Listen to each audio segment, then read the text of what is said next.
Okay, going live.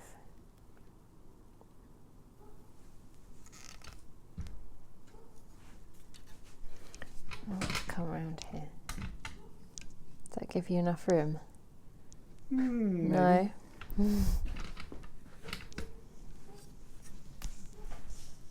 Why is that at such a weird angle? Because I'm not dead in front. If I were, I'd be where you need to be. Oh yeah, that helps.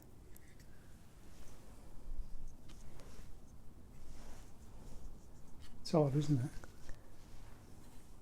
Yeah, it's just the angle.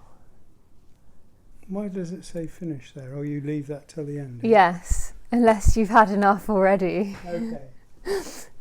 Ooh. Cup of tea before.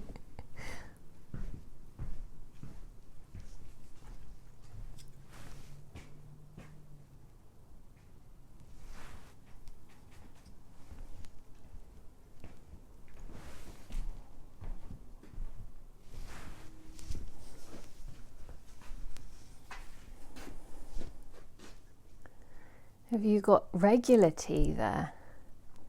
No. Oh, I was going to Horrible, say. actually. It's what? It's horrible. It's decaffeinated Okay. coffee Oh. with coconut. Ooh. It should be, but it isn't. Oh. I'll have to find something else.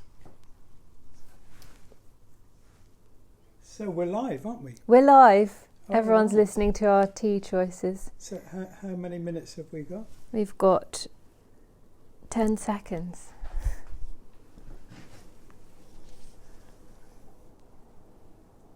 Oh, right. It doesn't have a clock on there. No, Okay. just has a number of people, which is 130. Right. Well, I'm going to step in and say good evening and thank you for joining us.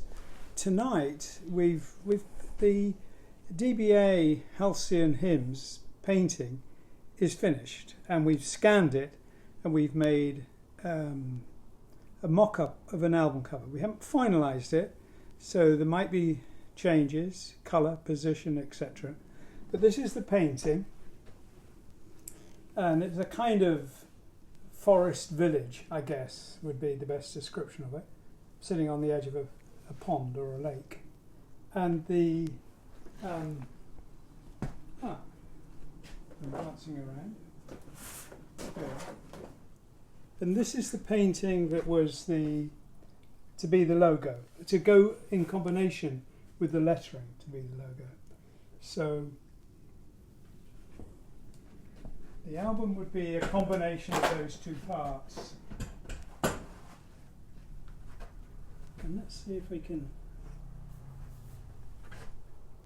show you what that might look like.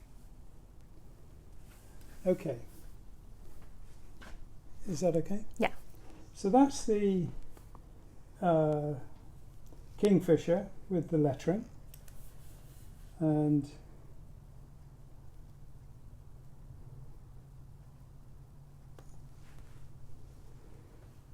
that's one of several versions that we've tried, dropping the lettering into the painting.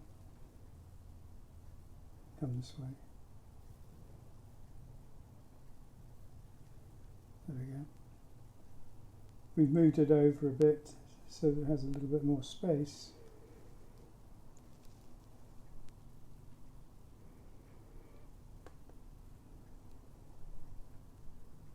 And we'll post online when we've got a finished cover, but it will be soon.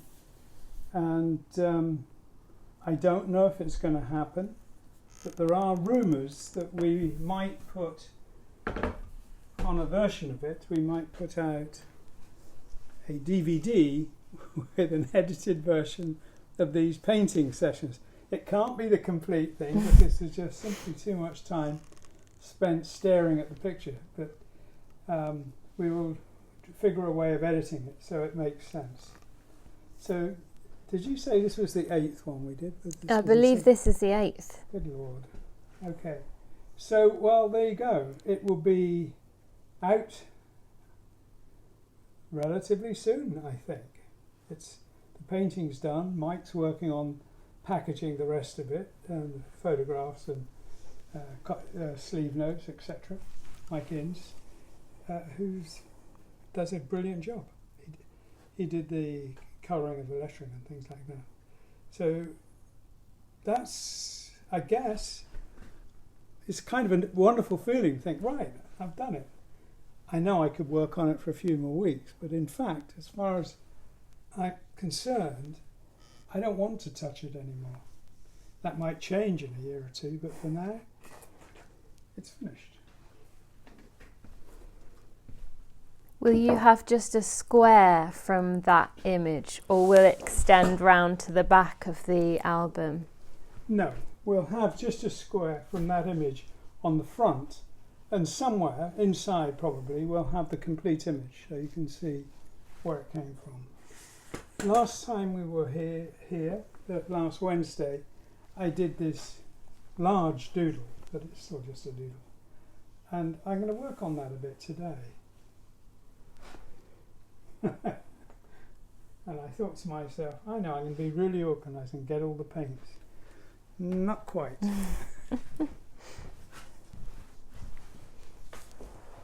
I'll zoom in on this sketch while we wait. Sorry? I'll zoom in on the sketch while we wait. Aha.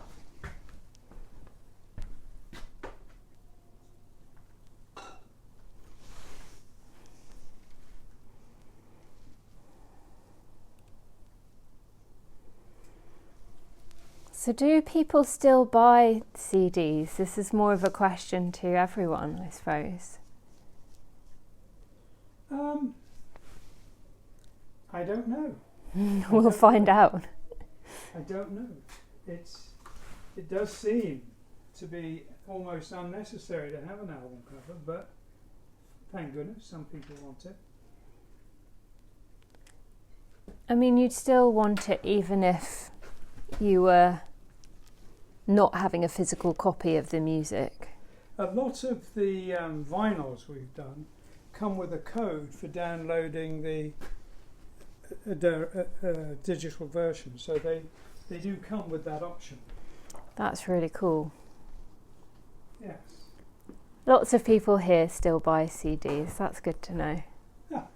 Good. Good. That means I can still get a functioning CD player.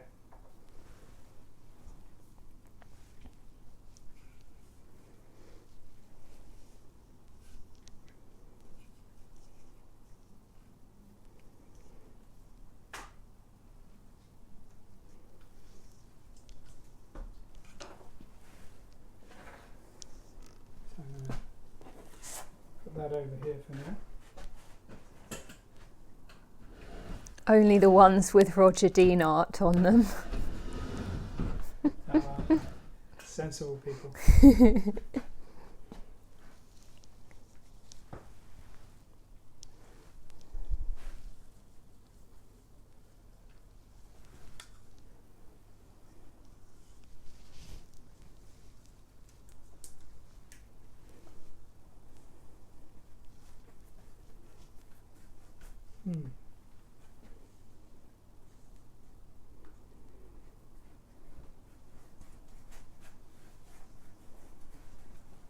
So this is just a background. So I'm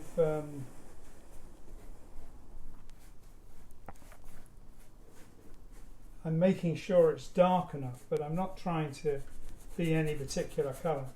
In fact, I've not mixed this properly, so it'll have different greys and blues in it. And the one up here, of course, had greys and reds in it.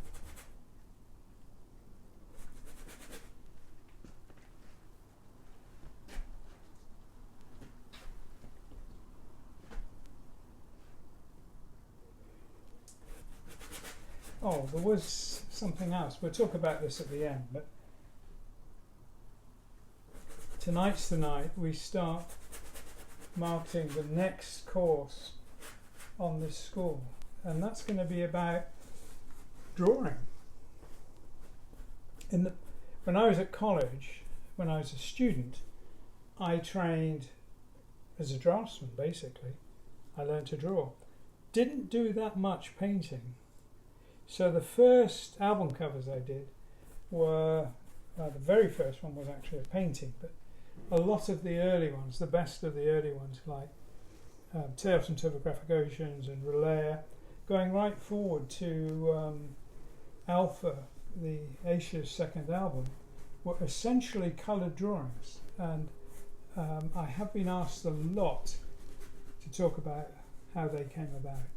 So my plan is for this next course to put a lot more focus on the techniques I used back then, which would have been essentially drawing. So I'm going to talk a lot more about drawing and adding colour to those drawings. You can see that with now I'm painting, I pretty much work straight on the canvas, and not a lot of drawing involved prior to painting. But in the past, yeah, I pretty much finished it as a drawing.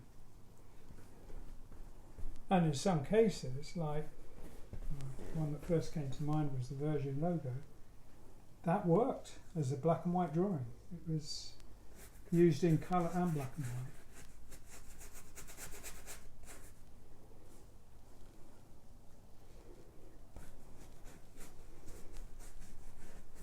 Why did you choose that pinky background for this?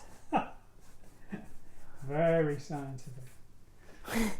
I have a box of paint that are nearly empty, and I just chose some colours pretty much at random from there. Is that like the day where you haven't been shopping for ages and there's loads of leftovers in the fridge and you need to make them into some sort of meal? How dare you? Is that what you're saying? Well, the painting equivalent, kind of, yeah. It's not critical to me to start.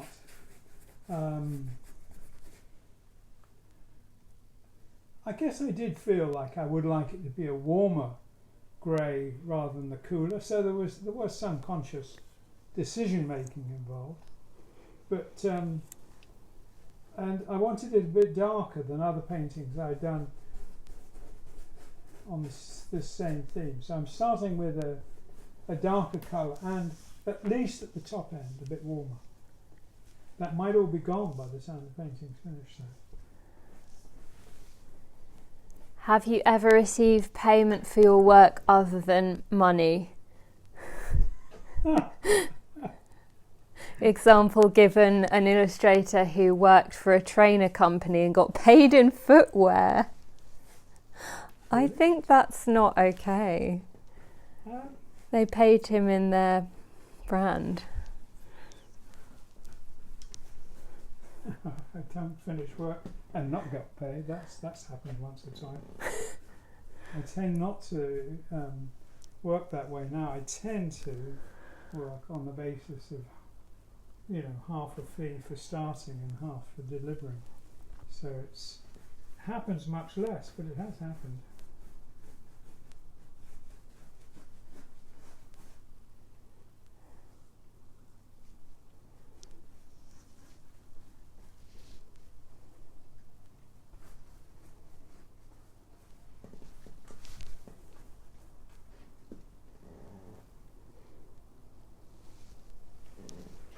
Actually, Richard Branson, when they started Virgin Records, they were really struggling to get off the ground, and he made a deal with me. He said he'd pay me in records, and it was a very smart move because I could never think of enough titles back then to take what they had agreed to pay me. So I never took the full amount of records. And it wasn't a big deal. It was like, I don't know, 15 for a logo or something like that. Wow. Not the logo. I forget what that was, but but I did 3 or 4. No, am I talking about? 3 or 4, maybe 10 or so fallen before. So the answer is yeah, it has happened.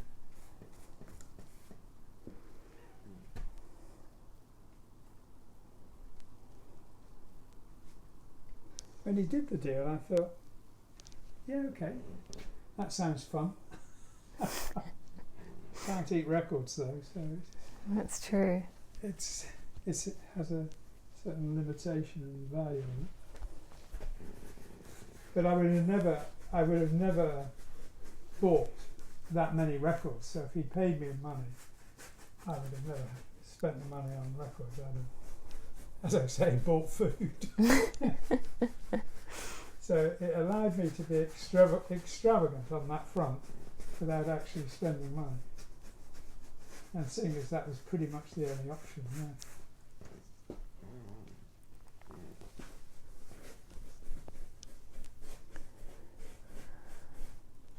What project is this painting for?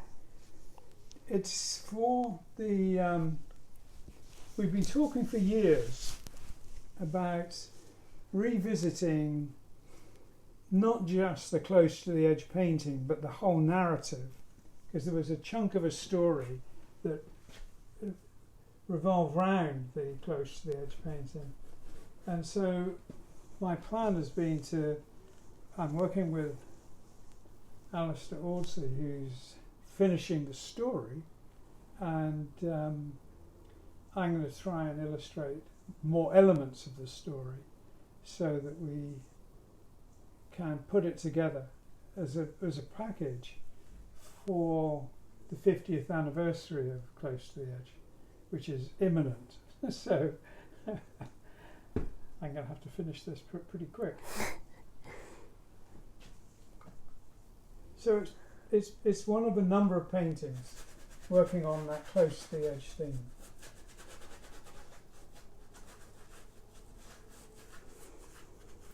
When you used to sketch everything out, did that mean there wasn't this kind of background? Because otherwise you'd paint over the sketch, or did you just do it in places? Well, yes, no.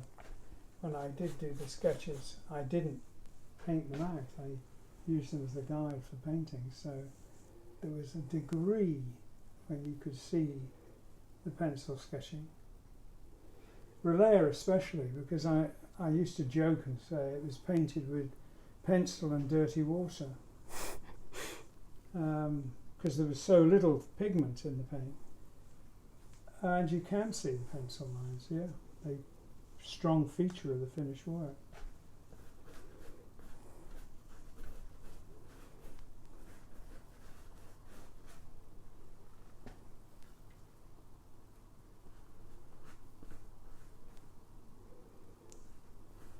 Do you look back at early stuff like that and think, oh, I wish I could take a brush to that and edit it? Or I was going to say not really, but the Relayer one did have a piece in it that bothered me, and that was that the snakes on the original were much more invented than I would have wanted. So when we came to do a limited edition print of Relayer, I specifically repainted the snakes, not as a real species, but based on a real species. So I took features from a rattlesnake and features from a fish and combined them. That's what I've often done. That's what I did. So it's an accurate portrayal in different parts of different creatures. what were the original snakes? Were they completely made up? Not completely, but more than I wanted. I thought it was necessary for some reason that they should be made up. What I'm doing is I'm trying to make sure there isn't a consistent direction with the brush strokes that would make it look too regular. It looks a bit fiery, doesn't it? Mm. It's funny actually, because I've done it like that, because this afternoon I thought that would be a cool thing to do. But in actual fact, this morning I was planning to make it moonlit, so it was going to be much darker. And I don't know that I'm going to change this. I think I might just do a different painting. So a different version will be moonlit. Regarding the 1990s trading cards, did you okay the changes to the yesterday's paintings? God's teeth, I can't remember. It was 1993. Bloody hell.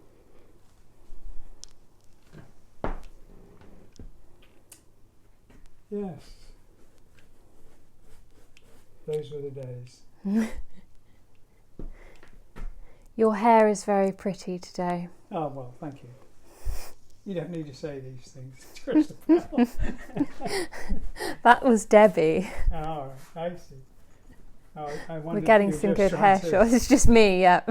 Disconcert me. Okay.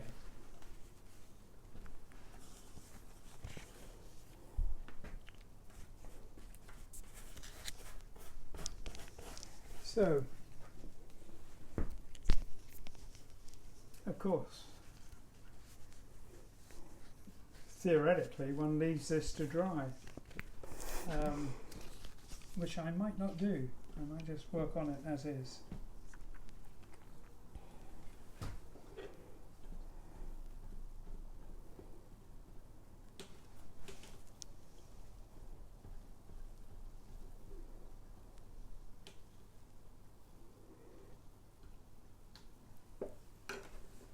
This might feed into what you were just saying, but do you instinctively know what general colour scheme a new piece will be, or is that product of much planning and decision making?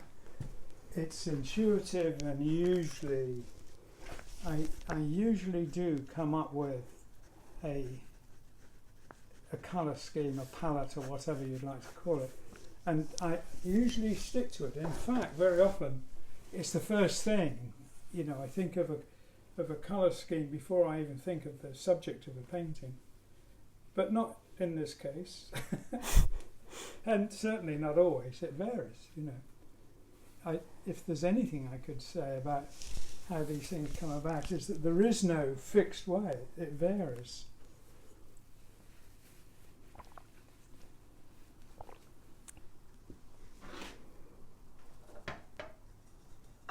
And, you know, for me, it's good fun. It's good fun letting things evolve.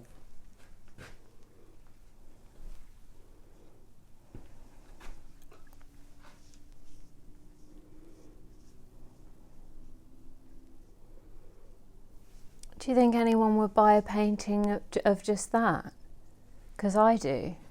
What, just that? Yeah, I could look at that for ages. Well, clearly, I don't know.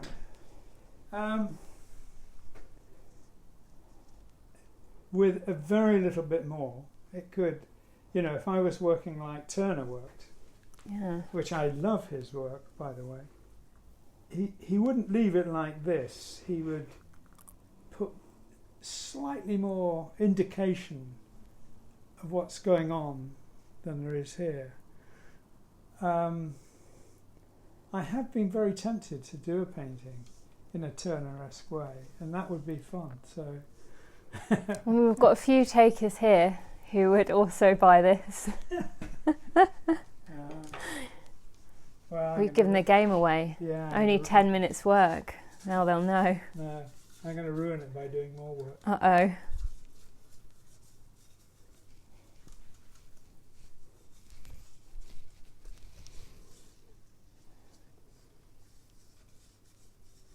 One of the things that was interesting, because last time I was asked if I had seen Niagara, is that when you look at a painting or photograph of a waterfall, you see a painting or a photograph of a waterfall, but when you're actually looking at a waterfall, it's very hard to see its shape. Your eye instinctively picks on a lump of water and follows it down, so it kind of mutates and changes as it goes down, but you're not looking at the shape of the waterfall. You're seeing that piece of water falling. And it appears to fall quite slowly, so it's quite interesting to watch. But it's also, or at least I found it, surprisingly difficult to not watch it. That required an effort of will to look at it overall.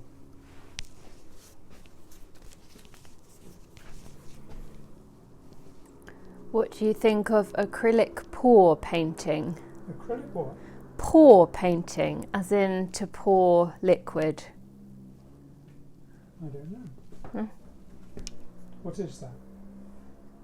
I don't know. Let's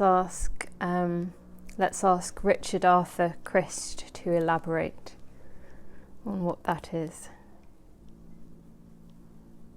So I'm doing this very similar and very loose, like I did the sketch.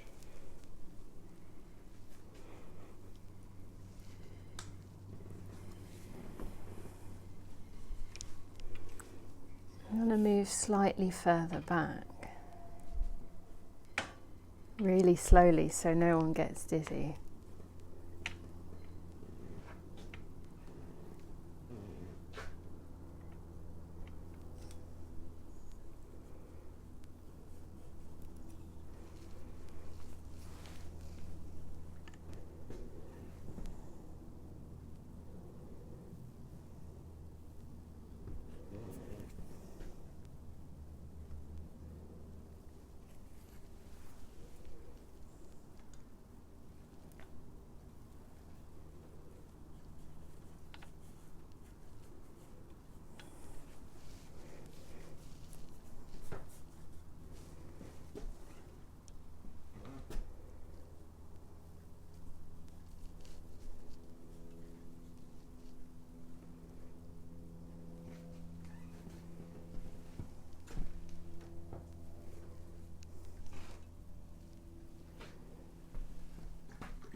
You drew the sketch entirely from imagination, didn't you? From your mind. Well, I don't know if I would say yes to that. I would say more from memory than imagination, bit of both. So why did you do the sketch from memory but then the painting from the sketch? Why not just do the painting from memory? You mean, why did I do that sketch? Some of these difficult questions. Yeah. Making you think today. Yes. Well, the truth was, I was expecting to show the finished painting last week from Halcyon hymns. And I really didn't know to the very last minute that Howard King, who we were doing the photography, had a major issue with the camera. So the painting wasn't ready. So I thought, right, what to do? I'll start this one. And as drawing was on my mind, that's kind of where it came from. I was thinking drawing. So in other words, if you'd felt like it, you could have gone straight to the painting? Yeah. Okay. So pouring. You thin out acrylic paint with Floetrol and pour the paint onto the canvas various different ways and manipulate the paint by tilting the canvas. Oh, okay. Okay, all right. So now you know. I'm guessing that's a no, you don't do that. Yes, that's not quite right. I do that. Yeah. If you look at paintings like Floating Jungle and Return to the Centre of the Earth, they were done that way. In a little bit in the background. Not the finished painting, but the background. sort of setting up the background is done that way.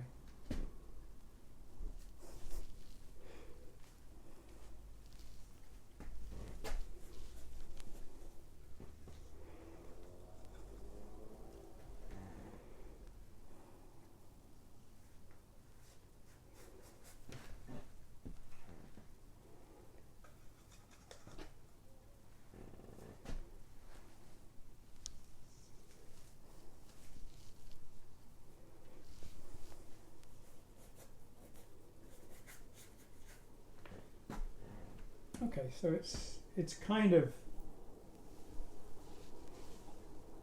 beginning to look like the sketch.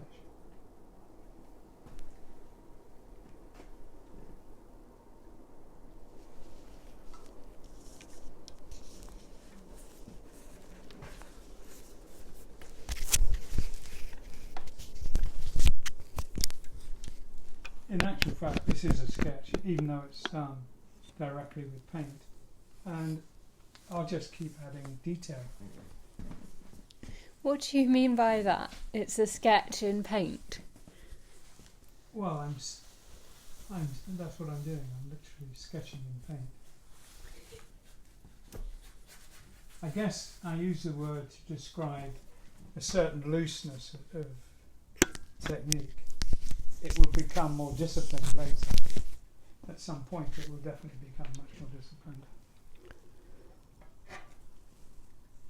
So would you say painting is more disciplined than sketching as a rule? Yes. One of the beauties of sketching is the sort of speediness and fleetness of the line. And to get that in a finished piece is very difficult. And I use different techniques for doing that. Very often I'll do a painting that is incredibly loose and quick, maybe a few seconds work, but then I'll add the highlights very carefully so it looks very detailed, and in fact is very detailed, but the underpainting, which still takes up 60-70% of the real estate of the painting, is incredibly fast and loose. So it's that works for me because it achieves the result of looking disciplined, but it doesn't lose the energy and speed and the fun of that early work. Jonathan Phillips says Turner would be done now. Well, yes. If I practice for another 50 years, I'll match him, no doubt. Have you ever used Legos to work out an architectural idea? No, because Lego absolutely and profoundly prevents ideas. I haven't just thought. It guides you absolutely to a kind of discipline that I profoundly reject. It's fun for kids, but yeah.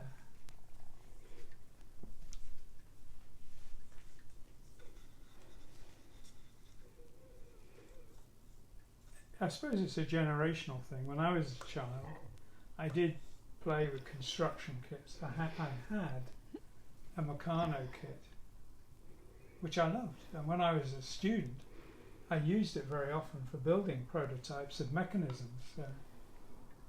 It used to be a combination of things I could make on a lathe and so on with bits and pieces of Meccano. One of the things that I learned, a lesson that I did learn, is that for mechanisms to really work well, it's not a question of having all the bits in the right place.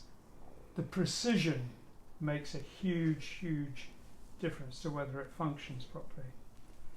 And Meccano was just never that precise.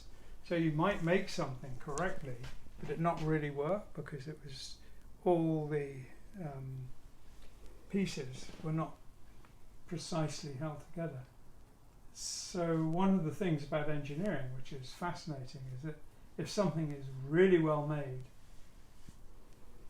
and it's a good design to start with, it will work. If it's a good design but not well made, it won't work. And that's, that's an important aspect of it.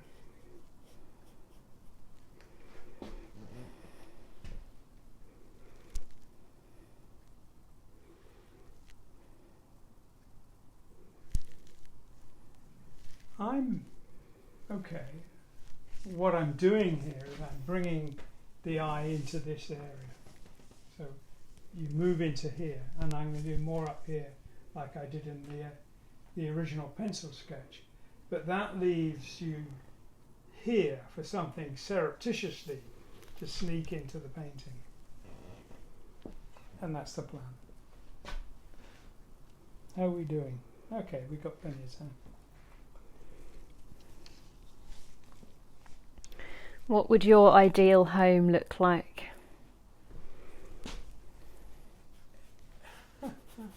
It would look like the curvilinear prototypes that I built. I spent a lot of time figuring out things. For example, how to make bookshelves that work perfectly in flowing curves, and they do, and it's easy if you give it 5 minutes thought.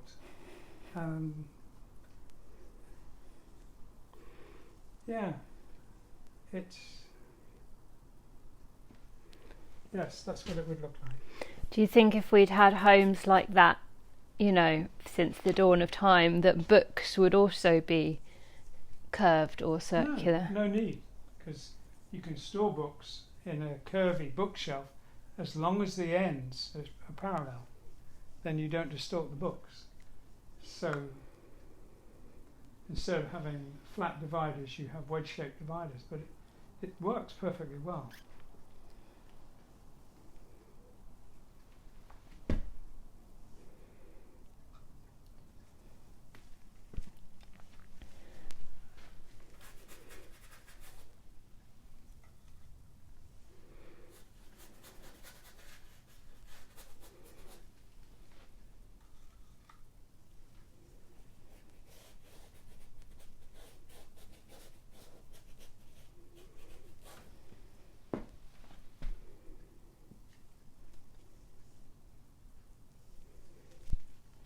I think I'll stop with that for now.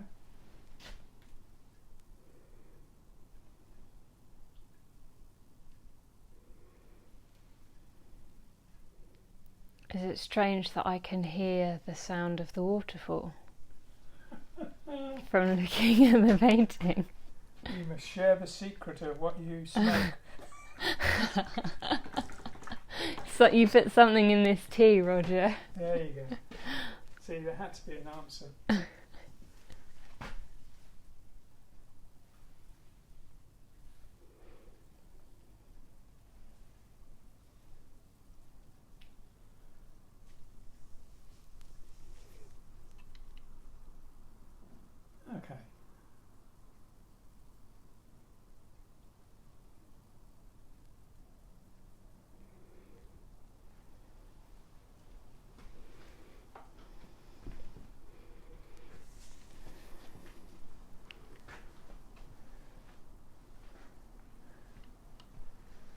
The area that's white, I'm just going to tweak it a little to remind myself of something, is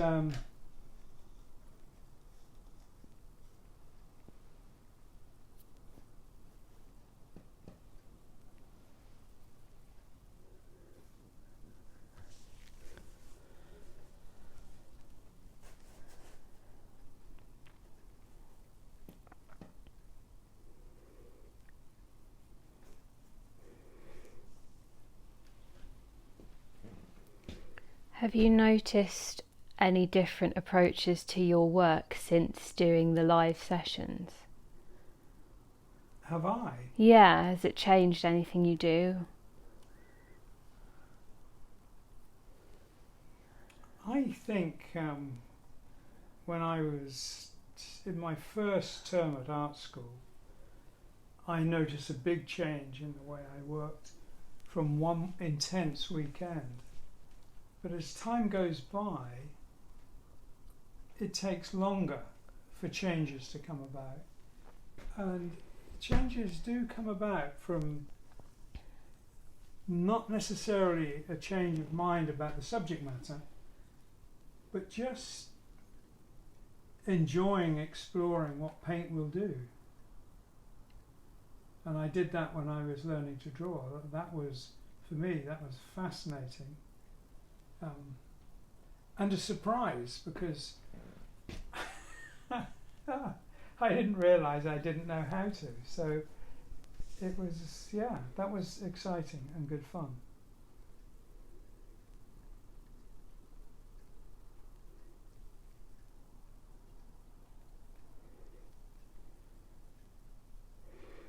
How do we display paintings in your ideal home? I'm always asked that, and the prototype has a surprising number of flat walls, because mirrors and things like that are on flat walls, so it does have flat walls. But I would, if it was,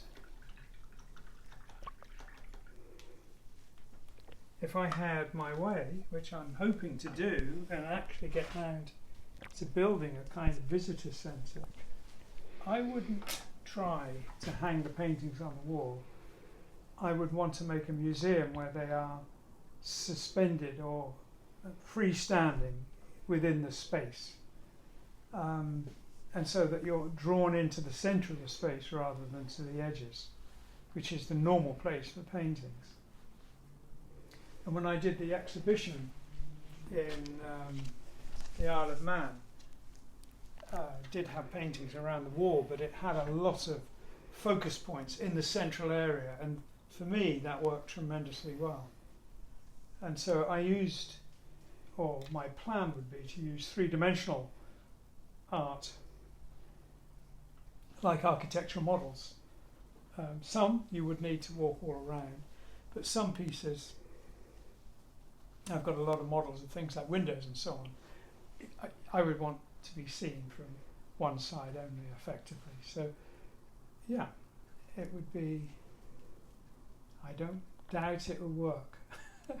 It's not something that's, I'm not staying up at night thinking how the hell am I going to hang the pictures. I do in this place because all the walls slope, and again here it's big space, but not a lot of space to hang pictures. Uh-oh, he's caught me moving the camera to show the space. You weren't going to do that. I'm not. The camera's just moving itself now. They always do. Yes. One of the mysteries, one of life's mysteries. I'm going to stop on this because we've got only a few more minutes, because we're finishing at 7:45. It's 45 minutes now, these, so people can manage the downloading and everything better. Tonight we have launched the new course, the new the new art course, which will be, the last one we did was very much about painting in acrylic.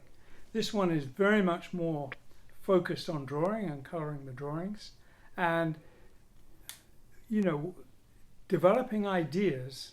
It's always going to be about ideas and creativity, always. So I'm going to keep hammering that point, but I am going to show how incredibly versatile a pencil can be, and how it can be the most expressive and the most detailed and informative tool.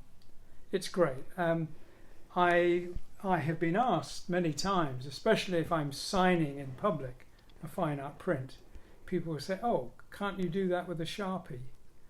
And I say, well, you know, there are pencil drawings that are several thousand years old, and they look as crisp and bright as they ever did.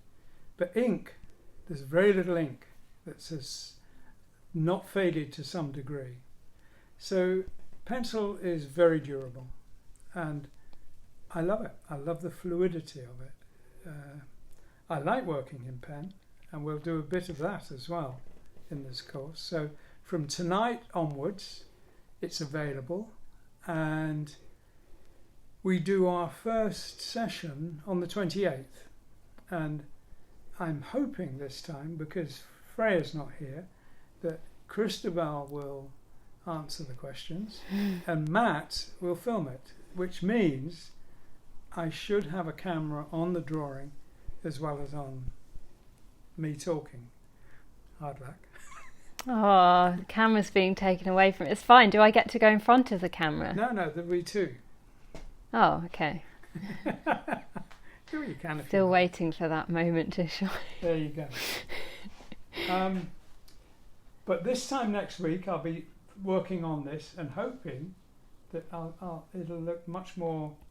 Well, I guess to me at least it looks quite like it's supposed to look, but it'll look even more that way next week. Will you be doing another course focused on paint again in the future? Oh, undoubtedly. What's happening this time is that this was very much a response to people asking me to show how I did those early pieces. And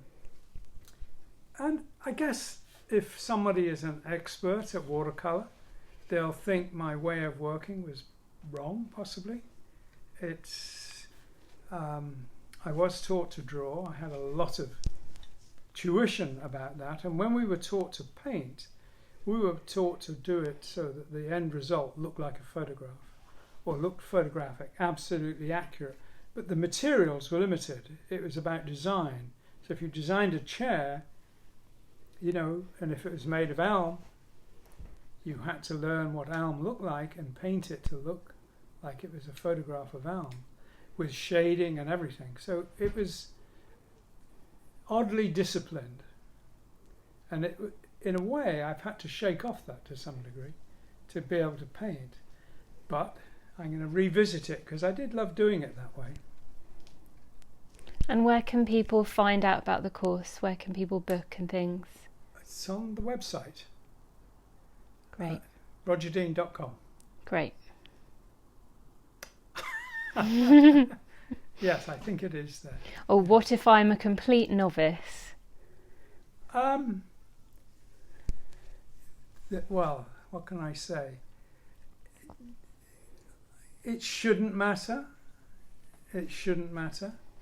In a way, it's easier to talk to someone with no preconceptions. So your call on that. If you want to do it, I'll make sure that it works for you. It's I get asked so often, but can you teach anyone to draw? And my stock answer, because I did think about it a lot once, but now I just go for what I worked out some time ago, is that it's about as hard or as easy as it is to teach someone to drive. Now, all kinds of organisations figure out how long it takes. The Army is a bit ruthless. The Army reckon an apt student will take 16 hours. Someone who's struggling will take 18 hours. And you can do that in one go, or you can spread it over half an hour a week over 6 months. Whatever, it always takes roughly the same amount of time. And drawing's very like that. If you want to put in 15 hours worth of drawing in one go, get a damn good book and get someone to feed you, and it will change. It will change what you do. Or if you want to spread it over a few weeks, it'll take a few weeks longer. It doesn't seem to matter too much how spread out it is. The number of actual hours are what count. I'm inspired. I'm going to be drawing from behind the camera. No, you're going to be paying attention. I'll hide all the sketchbooks. Okay, well, thank you very much for joining us tonight, and I look forward to seeing you next week. And if you join the course, I look forward to that too. Thank you very much. And Christabel, thank you very much. Oh, thank you, Roger. And thank you, everyone. Good night.